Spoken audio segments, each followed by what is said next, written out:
It's okay to see your dad cry. It's okay to see your dad admit weakness. It's okay for dad to tell you he's scared. Like I don't think there's anything wrong with those things at all. I think a lot of people they want results, right? They want but very few are willing to do the work. Everything you've been through, you see it from your angle. I love my kids. I want to be their best friend. I want to be a role model. I want to teach them. I want to educate them. I want to leave a legacy behind. I want to, make the world a little bit better of a place. I want to give them all the things that I never had.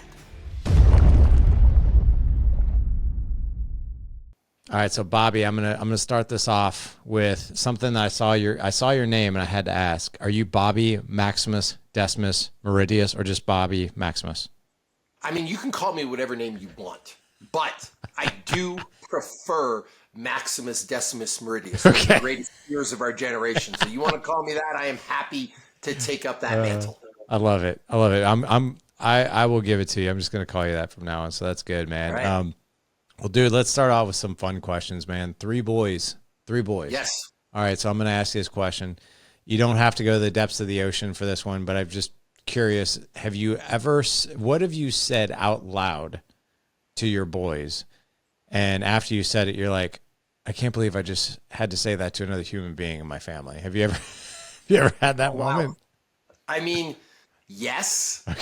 But it's actually really funny. I'm having moments like this with my 16-year-old on a daily basis. And most of the time, it's a conversation about work ethic. It's a conversation about doing what you're supposed to do. It's a conversation about drinking your protein shake after your workout or having your creatine.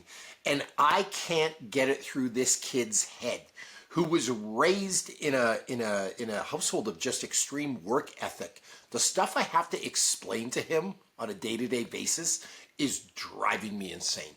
Yeah. And it's I say that lovingly in case he's watching, because he is a really good kid. Yeah. He works hard, he's smart. We don't have problems with him at school or behavioral problems. Like, you couldn't ask for a better son, genuinely. But the stuff I have to tell him, I started to think, like, where did I go wrong as a dad? Did I spoil him too much? Was I not hard enough?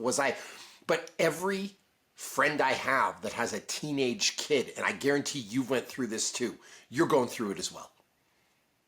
Oh my God, dude, I say things out loud almost on the daily of like, I can't believe I just had to say that. Yeah. Like, did we really just have this talk? So I'll tell you where actually this came from. So he really wants to fight in the UFC. Genuinely. That's his dream, because I fought in the UFC. He's been raised in an environment of Muay Thai, kickboxing, taekwondo, jiu-jitsu, wrestling. Like, he can fight. He's naturally talented. He's got a lot of skill, and he's been raised in a gym. Like, he's got a tremendous physique for a 16-year-old kid, and he's had me as a dad. And so he's got all the tools, and he really wants to make the UFC. And one of the things that I'm cognizant of as a dad is, like, you can see the poster on the wall right here when I fought in the UFC. Because I did it, I've got this fear that they're going to just think this is normal. I don't think they have a concept of how hard it is. I'm talking about my three boys now. I don't think they have a concept of how hard it is to make the UFC, because they've just been raised in it. Like, they saw their dad do it, so it's become normalized. And that can be a good thing, it can be a bad thing. It's a good thing in that they don't have the self-imposed limitations that a normal kid would have. Mm-hmm. And if you've never even met somebody that's fought in the UFC, that's a huge psychological leap to then believe that you can go make it or you can go do the thing. You'll see all the time sons of basketball players and football players will end up in the NBA or playing high-level sports because they don't have those self-limiting factors. So that's the good thing. The bad thing is I think they kind of take it for granted sometimes. Like, dad did this, so I'm just going to do this. And keep in mind, they've seen me at my weakest moments. If you met me over the internet and just saw that I was a world master jiu-jitsu champion, black belt, or fought in the UFC, you might do some storytelling, and your narrative might be that I'm, like a superhero. But they've seen me battle the flu. They've seen me cry. They've seen me be weak. They've seen me bang my head off a cupboard. Like, I'm not a superhero to them. I'm a normal dude. So I think there's part of them that thinks that they're just going to make the UFC. So yesterday I said, hey, you're going to work out today? He's like, nah, I'm going to play video games. And I'm like, really? Like, you're going to make the UFC with that attitude? Like, do you understand? And that was one of those moments where I was like, did I really need to say this? Like, are we really having this talk right now? You tell me with all your little heart you want to make the UFC and you're just not going to work out to play video games today? Like, I wanted to, I mean, you know how it goes as a dad. I do, man. And especially, when you know the amount of work it takes to get to that level, it's like, I think a lot of people, they want results, right? They want but very few are willing to do the work. And I'm like, do we really need, so to your point, and I know that was a long-winded story, but I think it was valuable, is like, do we really need to have this talk right now? Yeah. Like, yes, you need to work out. I will work out with you to lead by example. Let's go.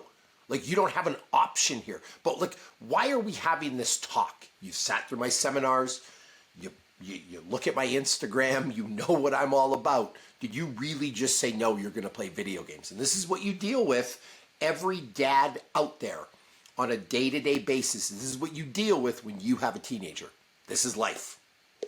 Yeah, not to mention the fact that I think a lot of these teenagers, like their community, like their friendships, like they play video games online together. Like it's kind of like their network in a way.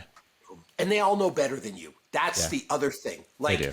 It's really funny. He started wrestling now, and he's taken upon himself to teach me about wrestling. And he said to me the other day, he goes, Dad, you should come to wrestling practice. We'll have a match. And I said, do you understand, like in your cognitive reality, do you understand how that would go for you? He's like, Dad, I think I could get the better of you. I'm like, okay, let's do it. So I'm going out next week. I'll let you know how it goes. That's cool, man. I want to switch gears a little bit to your dad. You lost your dad at 20 years old. Were your mom and dad together the whole time with you growing up? They were, yes. Okay. And that's the story I'm telling myself is, that's young for your dad to pass away. I mean, you were young. So what happened there? I mean, truthfully, I'm at about the same age that my dad died at. Wow. Like, and I'm very cognizant of that when I raise my kids. I've actually talked to my oldest about it. It's like, dude, like, I could be gone tomorrow. So you need you to like get yourself right, because like I had to do this on my own. I don't want you to have to do that. You know what I mean? Because it's not like my dad prepped me for him dying at a young age, which is a horribly morbid thing to think about. But that's life and that's reality.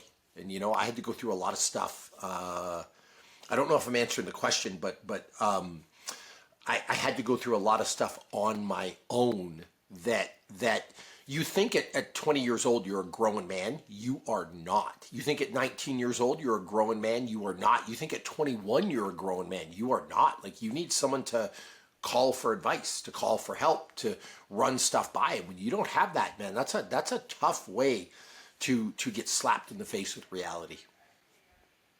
Yeah, I mean, that's especially you guys, from what I can tell, you guys seem like you were pretty close. Is that accurate? We were really close, yeah. Yeah.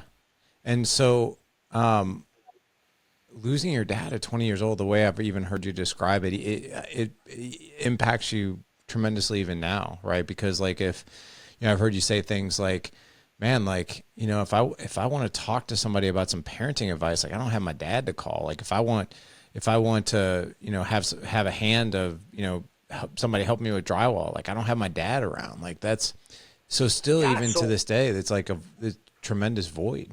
So let's run over some scenarios. Hey, Dad, I'm having trouble relating to my 16-year-old. What was I like? I can't ask that question. Hey, Dad, what would you do in this situation? When you did this, how did I react? Because I know my 16-year-old's a lot like me. I can't ask that question. You brought up the drywall. I can't ask that question. Hey, Dad, I need, I'm really struggling. I've always leased cars, but I'm thinking of buying a car. What's your experience with that? I can't ask that question. You know who my dad has been for the past 30 years of my life? Google. And I say 30 years of my life. I don't think Google's been around that long. But that's essentially been whatever the search engine on the internet was. That's been my dad for those questions. Wow, man. So Let's talk about this for a second. So your dad, and do you have siblings? I do. Yeah, I have one sibling. Okay. Brother or sister?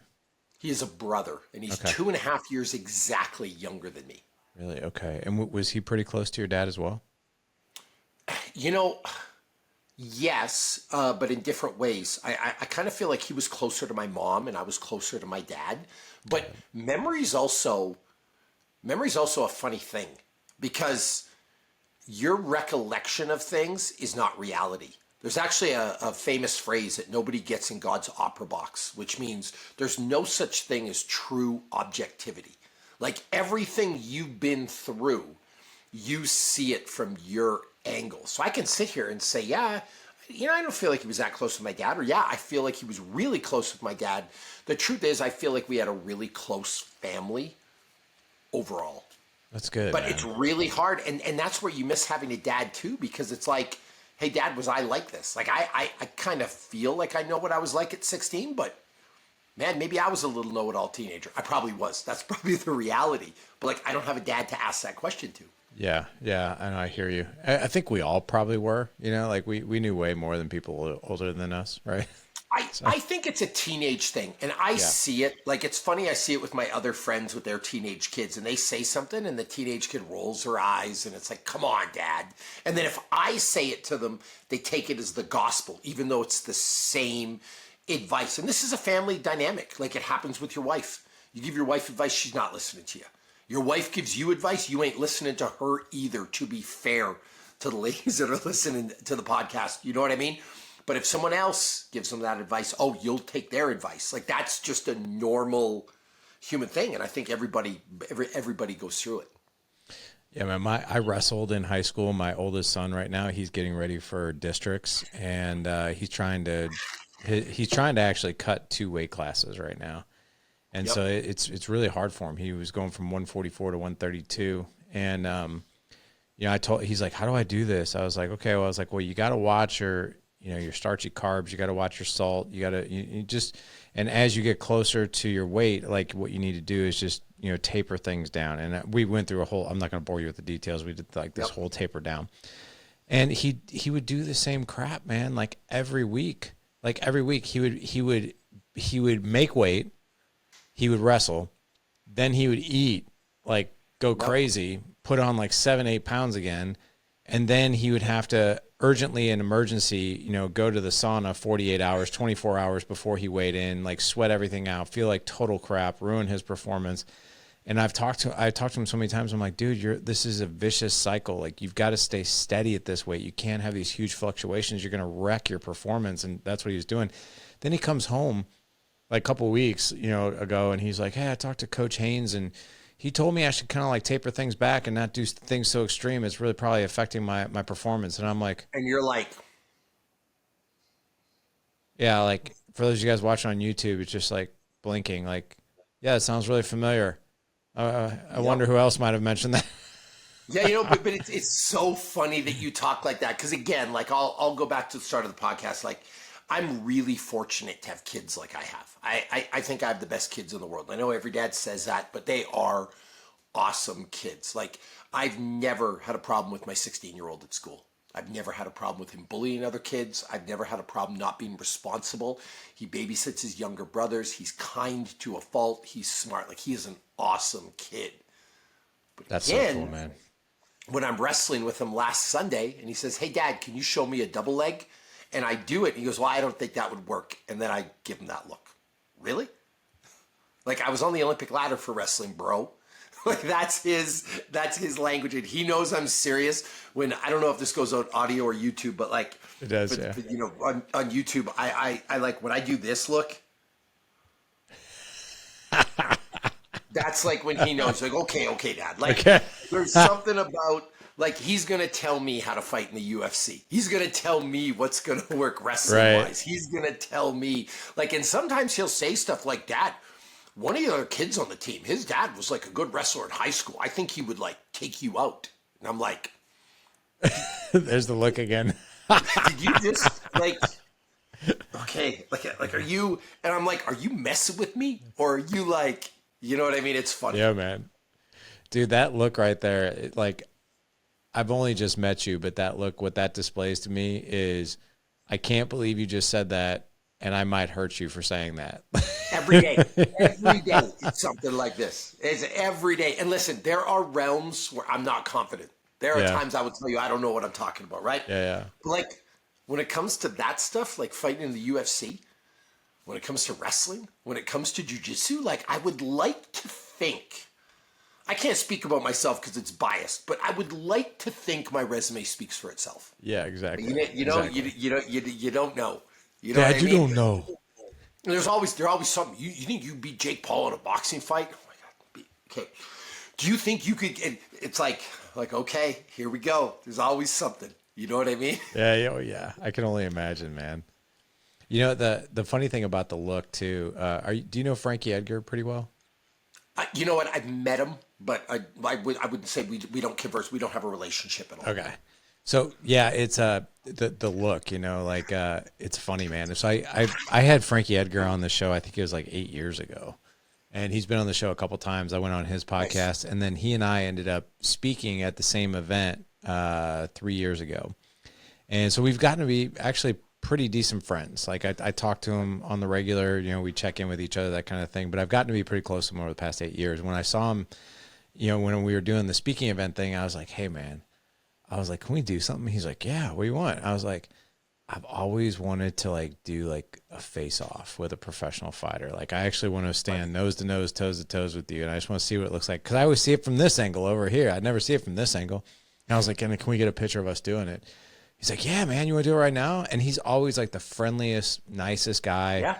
And so I'm taller than he is by probably 6 inches. And I'm like looking down at him, and he's like, let me know when you're ready. And he's like, kind of like looking down. I was like, I'm ready now.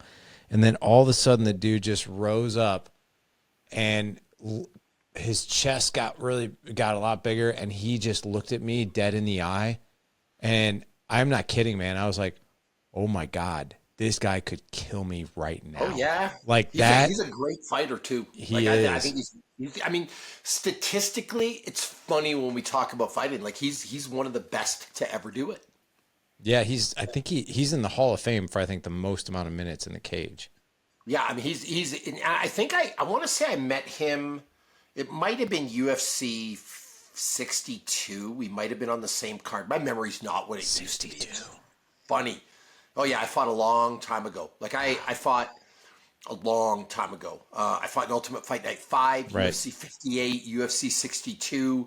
It might have been on the set of The Ultimate Fighter 2. I can't remember where we met. It was in passing. You know what I mean? That's why I said, like, I don't know him. I don't have a relationship. I didn't mean that in a bad way, but I don't really know him. But he's statistically one of the greatest fighters ever. Even on that level, and I think it's a really important lesson. It's something I've tried to teach my kids. Do you know statistically how hard it is to make the NBA? I can't even imagine. Okay, out of 1 million kids that play organized basketball, how many do you think sign an NBA contract? Just sign a contract. I'm not talking about turn it into a career. Ink a contract. 3? 4. You were 4? close. 4 out of 1 million. Ink a contract. And then if you think how many make it like a 10-year career, you're looking at like, it's statistically it's 0. Yeah, so yeah. you know. Like it is so hard. Then you look at football. And I actually had this talk with my kid the other day. He made a comment about a quarterback in the NFL and said, oh, Dad, they really suck. And I said, you can't hit the couch with a remote control. That's literally, if you think they're the worst quarterback in the league, they're the 32nd best quarterback on the planet of Earth. That's so like, true. Do you know, so when you look statistically, how many kids do martial arts? How many people have done martial arts? How many people are in the world that have been in the I see red guy, the you don't know my mentality, bro? There's 8 billion people in the world. How many fighters have there been in the history of the UFC? I don't even know, but not many. Oh. I actually discovered this the other day. I got my phone, and this is to prove a point. How Many. Because I used to try and do the math on this. I'm like, okay, there's been, 300 events. There's 10 fights a card. Like, you know what I mean? Yeah, yeah. But now with Google AI, the AI god, you could just figure this out. How many fighters have ever fought in the UFC? Let's see if the AI gods are my friend today. Oh, 3,020. Wow, really? That high? Well, you got to think there's been 300 pay-per-view events. Oh, that's true. Yeah, yeah. So that would make sense. There's been 300 Ultimate Fight Nights. So if you have, and here's how I used to do it, right? So there are 3,020 athletes in the history of the thing. But if you would do the math, so there's been, we'll call it 600 UFC events, 10 fights an event. So that's, 6,000 fights. You need 2 people for event. So you times that by 2. That means you need 12,000 fighters. That's like the math. But Mark Hominick fought like 30 times. Frankie Edgar fought like 30 times. So you start whittling that down. Like I would have guessed 5,000, but it's even better, 3,020. There's been 3,020 fighters in the history of the UFC. Do you know the math on that out of 8 billion people? It's 0. Do you know the math out of that about just people that have competed in martial arts? It's 0. Like you have a 0.00 chance of making the UFC. Wow. So now when you look at a guy like, if you've just stepped foot in the octagon, you're one of the greatest fighters of all time. If then you can like have the most minutes or be in the Hall of Fame, like unreal. And here we are arguing about who the greatest basketball player ever is, Michael Jordan or LeBron James, or who the greatest fighter is. Like, is it Khabib? Is it George St. Pierre? It's like, statistically, if you made it, you're one of the greatest fighters of all time. I would agree with that. And, your son should probably be listening to these stats. We should probably. You don't think, okay, listen, I'm going to give you the look now. You ready for this? Let's hear it. You don't think I've told him this? Oh, I'm sure you have. On, man. We just had a father-son moment. You don't think I've run this math by him? Hey, look. But the thing is like, I know you, and you are absolutely like no stranger to work. Like you are a workhorse. And I mean, you grew up, in like a 600 square foot house. Like you grew up like your basement was unfinished. I think even your bedroom didn't even have drywall, right? Yeah. I mean, that's how you grew up. And like, so, but tell me where this work ethic came from for you. Where was the inspiration, or was it something you were just ingrained with it? Like it's funny. There's 2 answers to this. There's like the real answer, then there's the podcast answer, and both can be true. Okay. So the first answer is I just came from a blue collar family in a blue collar town where everybody worked hard. You worked on the railway, you showed up for work, you did what you were supposed to do, everybody helped each other out. My mom was a nurse, nurses work harder than anybody. My dad was a railway engineer. Like it was just like the day-to-day example of people around me and the people that I saw. Like everyone works hard. You know what I mean? And if you want to like talk about work ethic, like go to a steel mill in Pennsylvania. Like you'll see some like real like salt of the earth blue collar work ethic, right?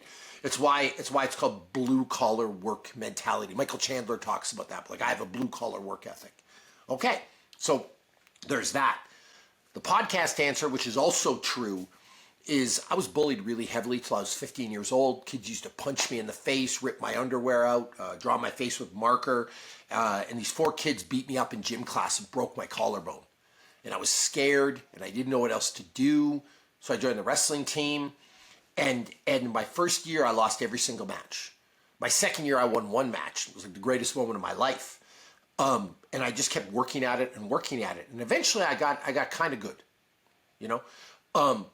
But the other thing with the work ethic is like, when you're bullied, when you're scared, like working hard is a lot better than being bullied and scared. So that's like the podcast answer where it was like, why didn't you quit after losing 40 straight? Because I had friends on the wrestling team. I wouldn't even call them friends at that point when I was losing 40 matches. But I was one of their play dummies. Don't mess with my play dummy. I was protected. I could go in the cafeteria and not get teased. Like that was better than getting beat up by hockey players. So like the guys on the wrestling team, like they obviously took a liking to you and they didn't allow that crap to happen? Oh, yeah, you're a team, right? Like it's not even like about taking a liking. You stick up for your teammates. And yes, I did have friends, and I was liked. I found a home there. But you understand what I mean. Like, don't mess with one of our teammates. Like, you're on the team, right? They can mess with you. Don't mess with my teammate. Right. So, but it was better. That was like working hard and going to 2 hours of practice every day was better. And then something happened because of that, right? I started winning. I started getting more confident. I started getting better. I started going on dates. And so there became a real association in my brain between, hey, if I show up at the gym, if I show up at fight practice and work hard, I'm going to get money, girls, social acceptance, fun, just rewards. So like I don't know if I need to work out this afternoon again. I worked out this morning, but I'm going to work out again because I think through classical conditioning, I've been taught in my life that the more I work out, the more good things happen to me. So then that's where it becomes easy to work hard when you've associated that with a reward or something genuine. You know what I mean? I know exactly what you mean, man. Like I do 2 a days myself, and my wife thinks I'm nuts, but I feel freaking fantastic when I do stuff like that. So yeah, I totally get it. I was, just to let you know too, like you're preaching to the choir here, man. I was bullied as well, terribly, until I was about 15. I then, my freshman year, I went out for the wrestling team, lost a bunch of weight, got more confident, and people stopped messing with me, which I really loved. But I would love to actually talk to you about a topic that I haven't heard you talk too terribly much about, but I just had this conversation with my 11-year-old. So my 11-year-old, he's in 5th grade. It's kind of when kids start to get cruel. And my message to my kids have always been the same. Like, if anyone ever messes with you or someone you care about, always try to solve it with your mouth first. Walk away if you can. But if someone puts their hands on you, well, now it's go time. If someone tries to physically put their force on you, do whatever you need to do, right, to make sure that force is neutralized. And we've had conversations around like, well, what happens if I get in trouble at school? Like, nope, you won't. Like, I'll deal with that one. But here's the other thing. I'm a huge fan of teaching our kids martial arts. I did martial arts for over a decade. I loved it. I still do it to this day. I do jiu-jitsu now. But my belief is you need to be armed with, you can be kind, but you also need to be dangerous when you need to be. But here's my other message to my kids. And luckily, I've never, ever had a situation yet where I've had to reprimand my kids. I was like, God forbid I ever find out you're the bully. There will be hell to pay. Oh yeah, you might get like the same person. Yep. Yeah, I tell them, I was like, you might get in a little bit of trouble at school, but when you get home, there will be a much bigger punishment waiting for you if you're the bully. Yep. So yeah, but I'm curious, what are your thoughts on that? I mean, like I said, you're speaking to the same person. We're the exact same guy. It's funny with my 8-year-old. He's been in a few of what's the word for this? Dust-ups at school over the past few years. Dust-ups. I'm gonna remember that. I remember that. Yeah. Anyway, he's been in a few, and every single time, I'll tell you why I love my 8-year-old. He's wild, and he's tough. Like, he's that stallion that you got to like break down a little bit. Do you know what I mean? Yeah. Like my other two, the oldest and the youngest, the bookends, like, yeah, sure, Dad. Like, you raise your voice to them and they cry. The 8-year-old will fight you. Like, he is tough, but he's honest. And every time he's been in a fight at school, he would tell you exactly what happened and exactly why he did it. They were picking on me, called me names. It hurt my feelings. The other kids started laughing at me, so I had to sort them out. He says I had to sort them up. Is that what he said? Sort them out. Sort them out. That's great. All right. Here we go. So he's never been in trouble because he's always got like a real, you know what I mean? Yeah, he's got to sort them out. Yeah, I was actually calling him for a while Peaky Blinders, but he told me that hurt his feelings. He didn't like to be called Peaky Blinders. So I was like, okay, I won't call you that anymore. Oh, yeah, he'll have to sort you out, man. Like, because he's street justice. If you call him a name, he's fighting. He's fighting. That's great. He's fighting. You rip him off in a Pokemon trade, oh, he's fighting. That's hilarious, man. So I can tell you my best story. Let's hear it. So he's fighting a kid at school.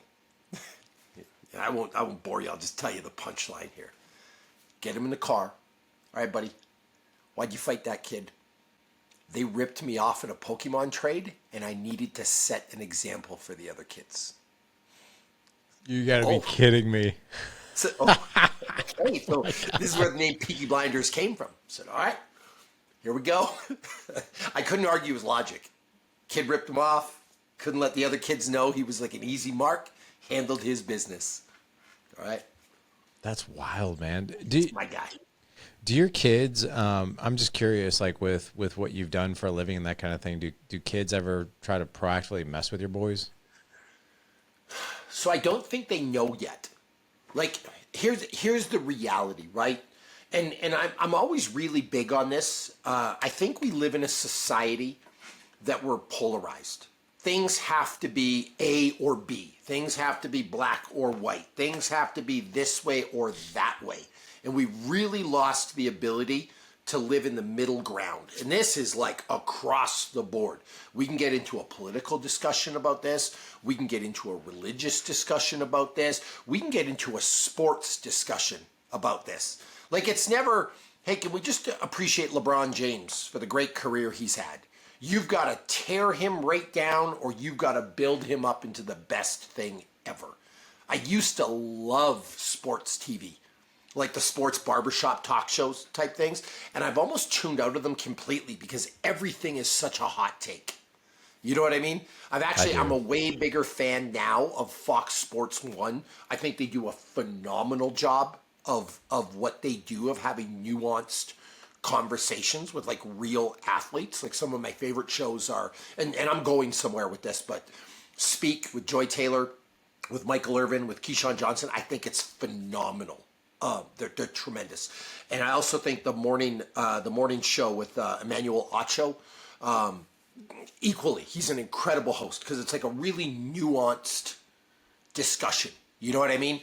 But some of the ESPN stuff, and I'm not trying to badmouth ESPN here, but a lot of their stuff has just turned into soundbite after soundbite after soundbite after soundbite of extremes. Yeah. And so where I'm going with that is, despite the fact I told you I was one of the greatest fighters ever because I happened to fight in the UFC, like that stuff, man, I was on The Ultimate Fighter Season 2 in 2005. I fought in the UFC 2006, 2007. I won a world championship in another organization in 2008. And then I kind of retired and then came out of retirement in 2022 to do The Ultimate Fighter Season 30. But it's all far enough removed from my kids. Like, other kids aren't seeing me on ESPN. Right. Other kids aren't seeing me getting beat up on pay-per-view. The kids aren't like, oh, hey, your dad's fighting Saturday. Let's watch him. Like, they're not exposed to that. So I don't know how much the other kids are aware. Like, especially with my 5 and 8-year-old. Now, my 16-year-old, all the kids on his wrestling team know that I fought in the UFC and did a couple of things. And it like starts in, I'll tell you, the greatest moment of dad life is when I walk in the wrestling room and all the kids stare at me for the first time. And then later, my 16-year-old says, Dad, the kids think you're a monster. I'm like, yeah. I am. It's a big compliment. You know what I mean? So yeah. They're aware. But on the wrestling team, he's one of the cool kids. Like, he's part of the team. So he's not going to get messed with over that. That's cool, man. That's really, I was just curious about that. And I want to go back to, raising these young men. You and I didn't lose my dad. My dad didn't lose his life, but I lost my dad for a long period of my life. My mom and biological father got married really young. They had me, and then they got divorced when I was 1. Never knew him, never met him. He came back into my life when I was 12. We hung out for like 6 months, and then he was out again. And then I ran into him accidentally when I was 30. So, oh, wow. But we've had a relationship now for the past 2 decades, and it's been great. It's been really, really great. But I definitely had that void in that time in my life where things were void. But there was definitely that void in my life of when I really wanted him to be around and he wasn't. But now that I have boys myself, I think you and I are cut from the same cloth of like, man, I really want to be a good dad, but feeling firsthand what it's like to lose my own father, and you, speaking of you, right, is I get the feeling, man, that you are just one of those dads that just like, dude, I'm doing this thing with everything I've got because I know what it feels like to not have that in my life. Is that pretty accurate? Yeah, I'd like to say yes. Okay. I love my kids. Yeah. I want to be their best friend. I want to be a role model. I want to teach them. I want to educate them. I want to leave a legacy behind. I want to, make the world a little bit better of a place. I want to give them all the things that I never had. So yeah, I mean, yeah, 100%. But at the same time, like, being a dad is hard. Like it's hard when you're exhausted, when you're stressed about money, when you're worried, when you're upset, when you're going through your own stuff, and your little 5-year-old's like, "Hey, look what I made at school today." You gotta flip on and you gotta be excited. It's hard when they're so excited and they just ask you the same question again and again. When are we going to the store? When are we going to the store? Okay, you gotta give me like 20 minutes, dude. Like I'm in the middle of work. 2 minutes later, when are we going to the store? Like there's all kinds of memes on the internet. And by the way, it's incredibly hard for moms too. Being a parent's like hard. You know what I mean? And so I would like to think I give it my best, but I also have my moments where I'm like, man, maybe I wasn't like, maybe I was a little unkind to them today. Maybe I should apologize. Maybe I need to try a little harder. Maybe I need to chill. Maybe I need to put my own stuff on hold a little bit. Like I think every single parent in the world feels, at least parents that are good, feel those things. Yeah. I mean, I was just really curious about just your own personal view on it because, yeah, being a dad is hard. And I think it's harder, I think, for guys who didn't have that blueprint for as long as they wanted to, or if ever, but I've also noticed too, that men that didn't have that experienced that void, that they're usually pretty darn motivated to want to like show up big time for their own kids. I mean, and that's 100% true, right? The point I was trying to make is like, I don't think any dad is ever perfect. I think you're going to screw up, and I don't think it's easy, and there's no roadmap for anybody, right? Like, even if you have a dad to ask, like, maybe they didn't do a good job. Like, there's a lot of, like, it's multifaceted, but I think the important things, like the things that I've learned, and one of the big things I've been in on lately is I apologize to my kids a lot. I think that's really, really important. It's not like it's my way or no way. Like, it's like, hey, Dad was really frustrated. Dad's sorry for talking to you like that. Okay. Like, you know what I mean? Dad was really frustrated. Dad should have, like, sit down with me. Like, I think it's really important to show kids that you have that capacity. And I think if you can try as hard as you can admit when you screwed up, and you can offer an apology. I think that's the dynamic that kids really need, and I think a lot of dads are missing. It's like, I'm going to lose my authority if I apologize. Says who? Like, we almost live in a world where it's like, it's funny, I go after men a lot because I can't stand a certain class of men. But it's like, I could show you a meme on my phone. It's the typical alpha male. I'm going to bite your face off. They usually associate with some type of carnivore. Pick one for me. Wolf, sure. Lion. Lion, yeah. Like a Tyrannosaurus Rex. I'm a rhino. Okay, here we go. I used to bench press 315 in high school. I just want to tear people. Like, guys, let's get over it. You know what kids need? They need a dad with a high emotional IQ. They need a dad that can say sorry. They need a dad that can be kind to people.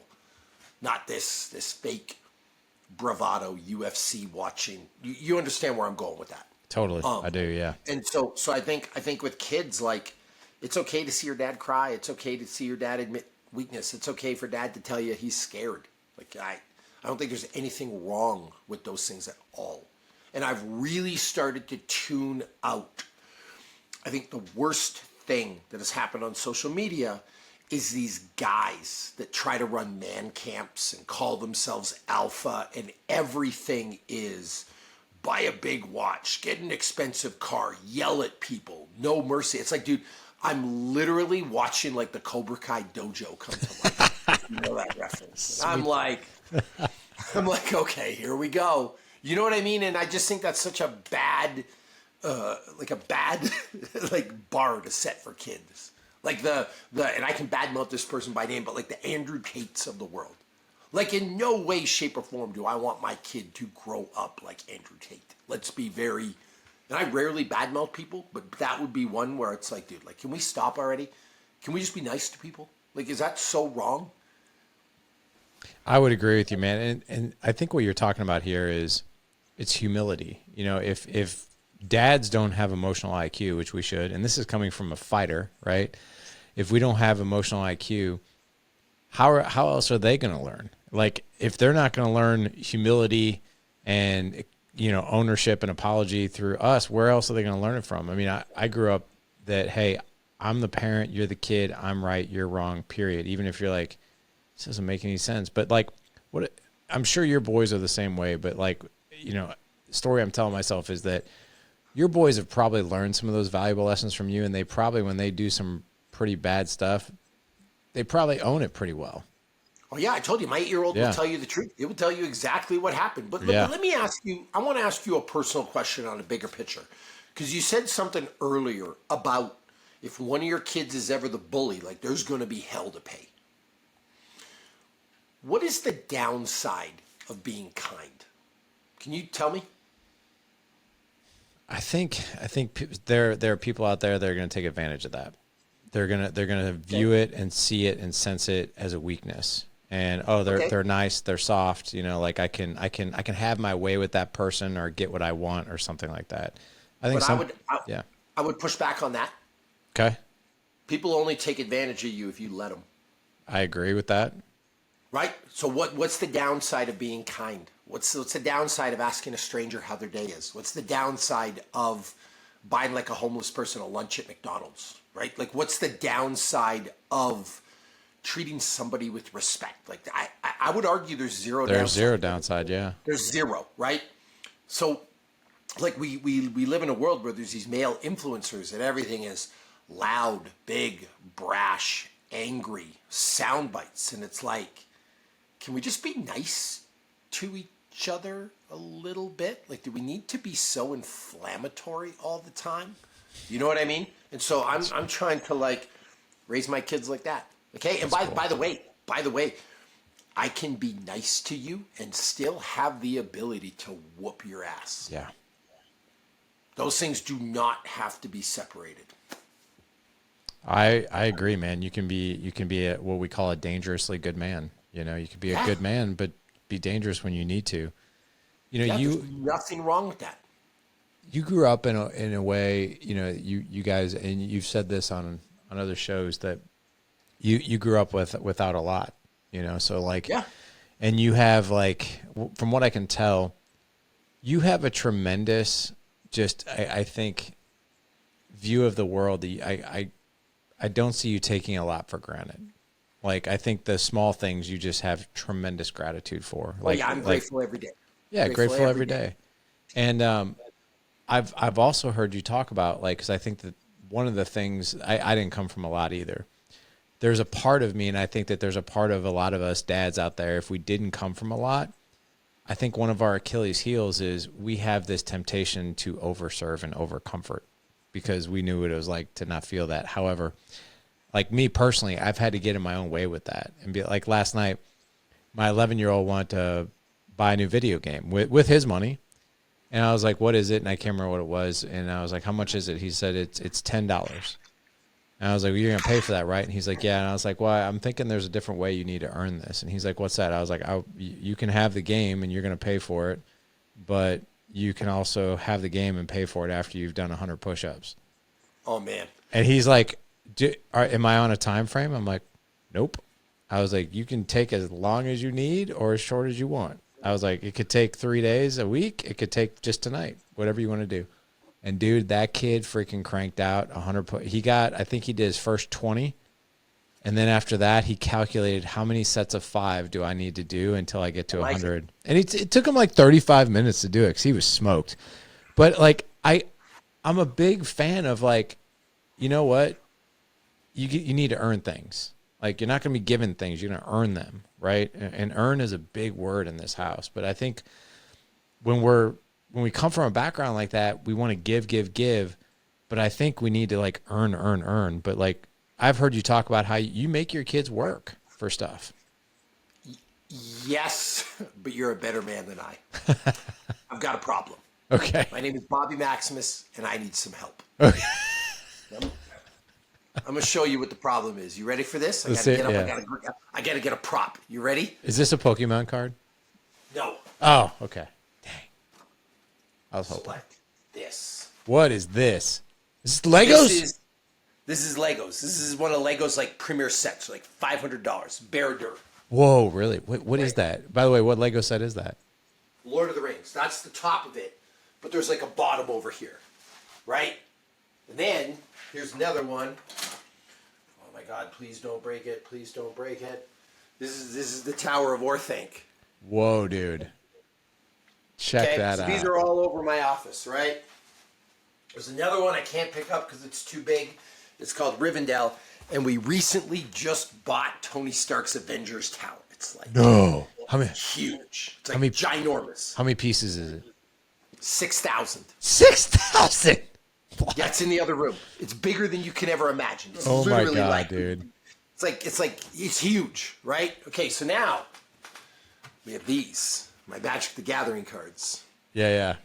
These are more expensive than you know, more expensive than I could admit, because my wife watches the podcast. I'll start getting audited in my bank account, so I can't talk about that. But I love these things. You mentioned video games. The day it came out, I bought us a PlayStation 5. Okay. Did you notice the terminology I used there? Did I say I bought them a PlayStation 5? Or I bought us I caught it. PlayStation 5. Okay, so I am how do I word this? Here's another thing that I love. Have you watched Demon Slayer yet? I don't even know what that is. Oh my, okay, you're so lame. But sorry, that was a judgment. That was very unkind. But like, if you look around, it's like I have so much stuff. Oh, here's Lord Muzan. He's from Demon Slayer. You see the Pokemon thing on the thing. Like, listen, dude, I love Legos. I love video games. I love cards. I love anime. I love cartoons. Like, I am like a cool dad to have. Why? Because like I want to buy this stuff for myself. So like, do you know how excited I am for Nintendo Switch 2 to come out? You've no idea. When is that coming out? I didn't even know anything about that. It's supposed to come out in 2026, but I will buy that thing the minute it comes out. Like games come out, I'm buying them. So like we have a problem where if like my son, he could act like a total menace all day. But then like to punish him, I got to punish myself. Because like if he's not allowed video games or Legos or cartoons, it's like, it's like I want this stuff as badly as he does. Do you know what I mean? Like this is all the stuff I've shown you. This is my office, and these are all my things. So like we actually fight over the Legos and the video games. So it's like, and I like watching them. You know my favorite thing to do? I do work on my laptop. My kids play video games, like a really story-driven video game, God of War, Uncharted, Ghost of Tsushima is another one we're really into, and I work when we play video games. But like that's my entertainment. So it's like if I tell them they're grounded, they can't play video games. It's like I can't do my work or be entertained. So it's like I can't punish them anymore. Oh my gosh. I'm literally I'm watching in real time 10-year-old Bobby like just totally emerge. Dude, I'm like, a 10-year-old with a credit card. Like this is like oh my God, I want to buy all this stuff myself. So it's like, it's actually right before this podcast. My kid was like, can we go to the Lego store called Bricks and Minifigs? And I'm like, yes. Yes, we can. Like, yep, of course we can. Like, why wouldn't we? I want to get that Tony Stark house. I bet that would be unbelievable. Dude, here, hold on. Watch this. All right, let's see it. For all you guys watching on YouTube, you're welcome. You get to see the real stuff.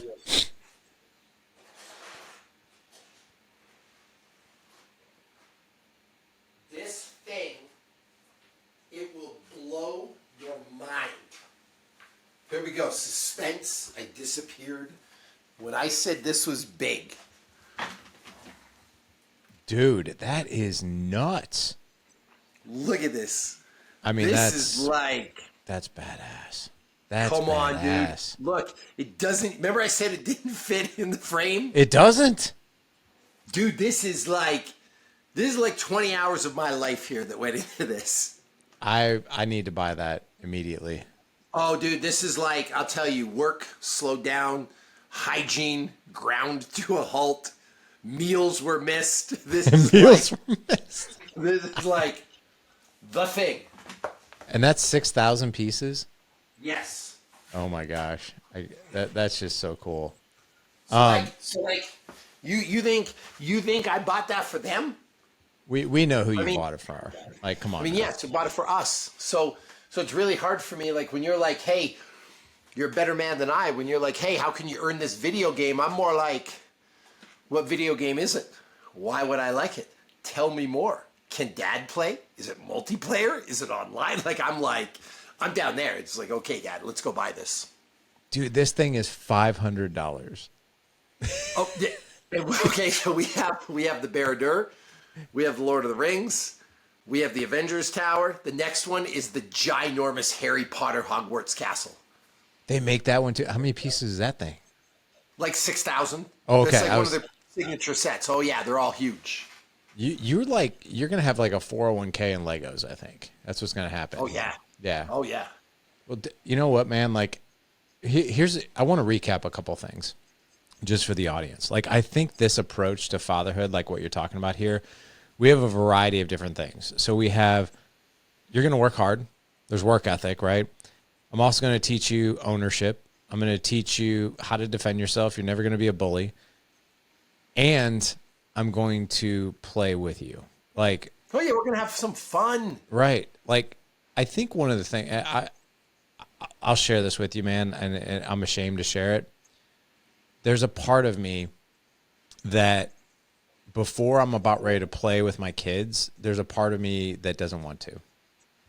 A lot of times. And I don't know where that comes from, and I'll say a part of me because it's definitely not all of me, because there's a big part of me that does want to play with them. But there's always a part of me that's like, shouldn't I be doing something else? Which the answer to that is no, I shouldn't.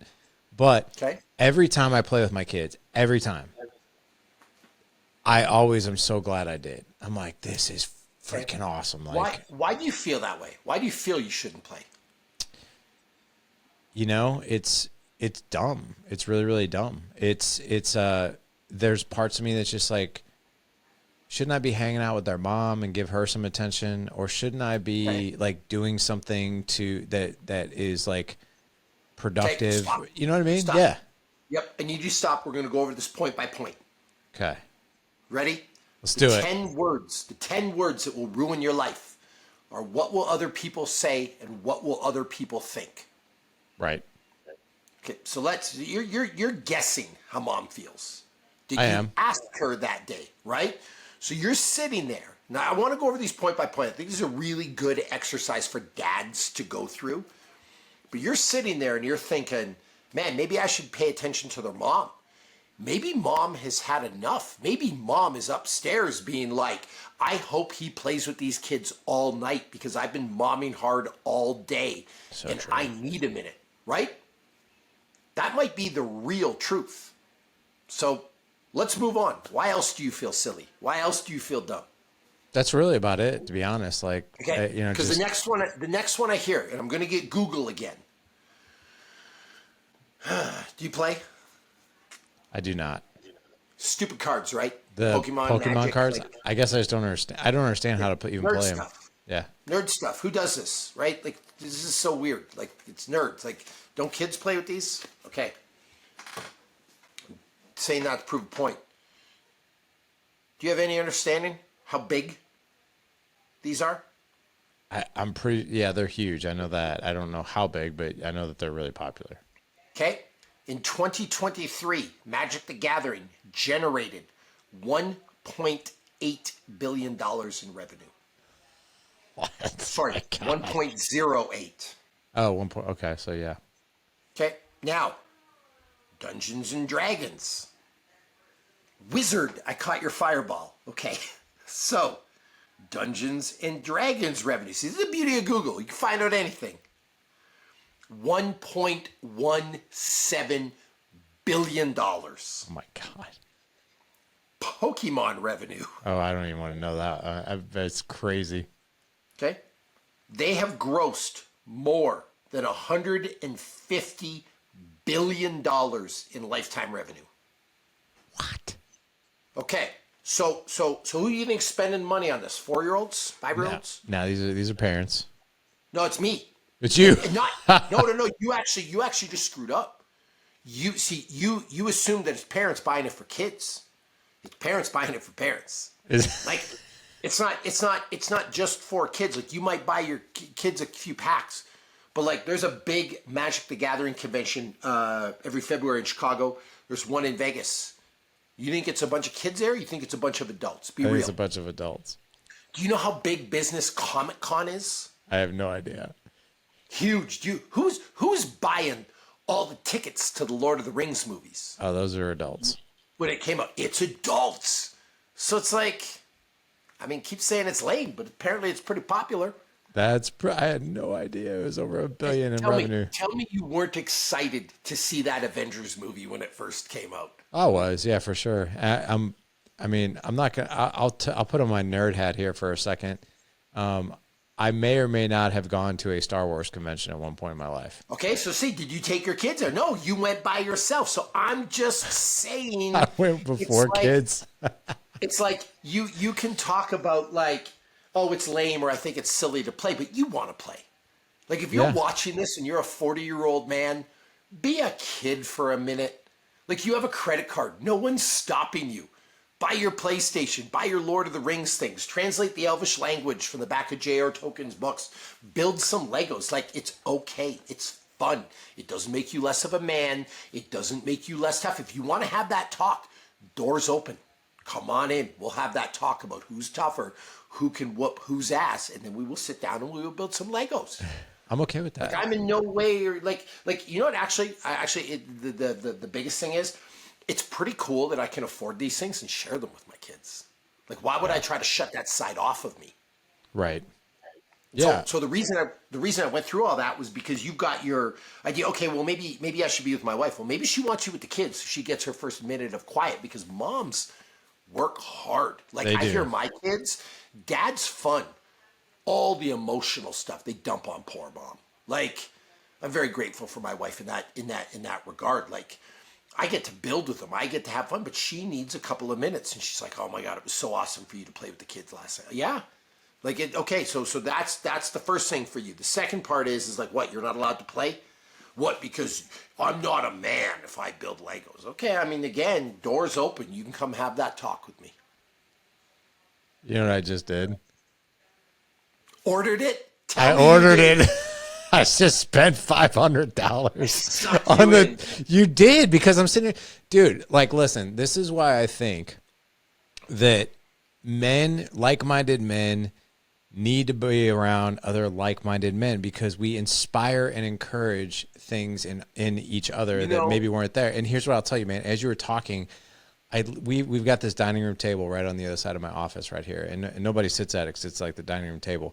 And I'm sitting Put here, it up. I'm sitting here thinking like, and here's the cool thing. All 4 of my boys are obsessed with Legos.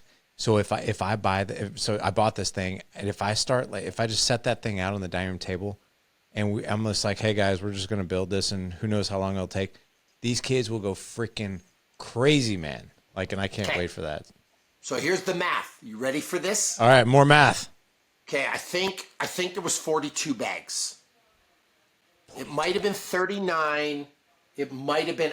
I've spent enough time like going to show you my things. I was going to go grab the instruction books, but I think there's like either 39 or 42 or 49 bags. We're going to say there was 40 bags of Legos. They take about 30 minutes each to put together if you're not power building. Like if you're power building, you're like, there's like a whole system around it, right? But if you sit down, get the stuff out, it's like a 30-minute experience to build a bag of Legos. Some are longer, some are shorter. But you understand where I'm going with this? Yeah. So if you bought it for $500, and we divide that by 40 bags, it's $12.50 a bag.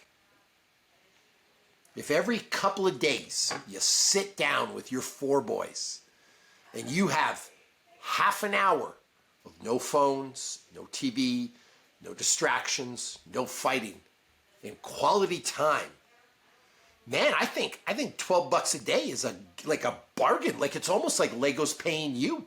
I would, Like it's like I would when agree. you word it that way, it seems really expensive. But like think about all the other stuff you spend money on that you don't get quality use out of. So true. You know what I mean? Like we'll go drop $50 at a restaurant to have my kids run around and fight for it. That's not fun. Building Legos where they're engaged and we've got a show, and we even do a theme thing.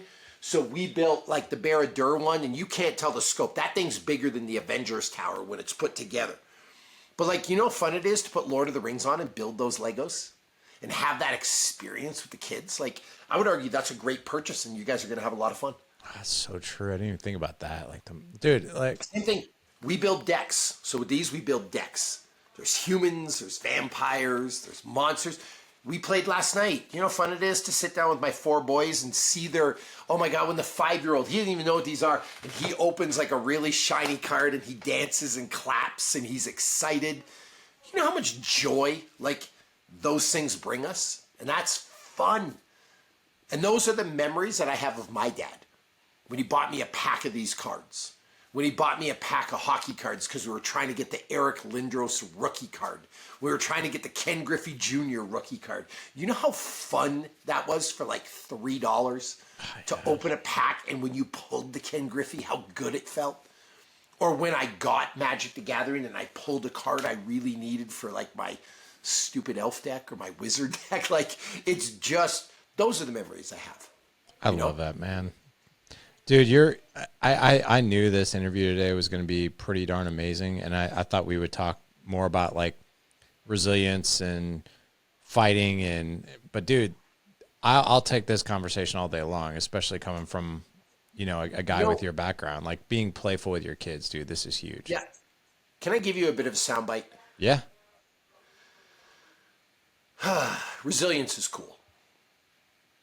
Discipline is cool. Perseverance is cool. You know what else is cool? Being happy. Being fulfilled. Being content. We don't talk enough about this. Everything is. I'm a wolf. I'm a lion. I'm going to wake up at 4:30 a.m. I'm going to crush it. I'm going to buy this. I'm going to buy that. How about just do what it takes to be happy? If you can look in the mirror and you had a good day, you're living pretty good. Because I've met people with millions of dollars in their bank accounts that are miserable people. Not miserable in how they treat others, not miserable in terms of like they're awful human beings. They're really unhappy. What, like where we've lost the plot. Just be happy. Doesn't matter what other people say, doesn't matter what other people think. You're welcome. As long as you're not hurting anybody else, you go do whatever you want. You know what I mean? Like, that's where we've really lost it. And one of the areas where I really have hope for the generation coming. You know, I know we hear a lot of negative things from old guys like me about these Gen Z kids. They have no work ethic. You know what they're not going to let happen to them? They're not going to get taken advantage of by a mega rich corporation. Oh, they're done with that. They're not going to give 25 years of their life staying at work late every night to get laid off before they're due a bonus. No way. They ain't doing it. I'm all for it. I'd like to be the guy that, you know, you should go want a babysitter. I actually had an argument with another dad. I can't believe kids won't babysit for $15 an hour. Like, it costs 20. Like, they're lazy. Back in my day, I used to get paid $5. Great. You want to get paid $15 an hour to go be responsible for somebody else's kids when they can go to In-N-Out and work for $18 an hour and eat free burgers? No way. My kid ain't doing it, and I hope your kid doesn't either. You know what I'm saying? Like, they are really invested in personal happiness and what we call work-life balance. They're invested in like taking care of themselves. And I really hope that that continues because we've forgotten that as older guys. One more thing for you. Your company that you work for, Amazon, Barclays, which is a financial institution, Morgan Stanley. When you stay late, you know who's going to remember that you stayed at that job late? I know right where you're going. Spoiler alert, not your boss, not the shareholders, not your general manager, it's your kids. They're the people that are going to remember that you stayed late. So I've checked out of that life. I live to be happy. We're going to buy some Legos. We're going to buy that PlayStation 5 game. We're going to buy our cards. Maybe I'm spoiling them. Maybe they're a little entitled. Hopefully, I've been able to lead by example and teach them enough work ethic that they know this stuff's got to be earned to a degree. Yeah. You're damn right we're going to enjoy it. And that's kind of like where my platform has evolved into. It used to be hard work, hustle, grind, all this. So yeah, you know what? Let's have some fun, man. And a funny thing happens, by the way. The more fun you have, the harder you work. The more fun you have, the more passion you bring to the table. The more fun you have, the more you enjoy the process and the more prosperous it becomes. That's where I'm at with life. I love that, man. Dude, I could talk to you all freaking day, man. And it's because I'm a friendly Canadian. You are a friendly Canadian. You know? But you do celebrate Thanksgiving in November now. I did hear that much. I do. Yes. I do. Here we are. Yeah. I love it, man. Well, dude, this has been awesome. Speaking of your platform, as we wrap up here, what is it that's got you really excited? Like, what are you focused on over the next 12 months? What do you want to be doing? Wow. Okay. 2 answers. Yeah. I want to make money. I want a big watch. I want to speak at Fit Expo. I want to be the preliminary corporate speaker in the world. I want to buy the new Final Fantasy Magic the Gathering set that's coming out in a few months. I actually told my little guy, I wish he would come down here. He will tell you straight to this camera. I actually signed a big endorsement deal to do some ads on my YouTube and stuff like that. It's happening in March. Guess what I told him we could buy if I do this thing in March? The Harry Potter castle. He asks me every day. So now, rather than and here's the other part of the story, right? All these Legos, they came home with me when I travel. So they know Dad's got to travel to work hard. And it sucks that Dad's away. But Dad's coming home with something. So he knows when I come back from LA, we get the Harry Potter castle. And he asks me every day. He's not sad. He's not crying when I leave anymore. This is how it goes. Are you going to LA today? No. Are you going tomorrow?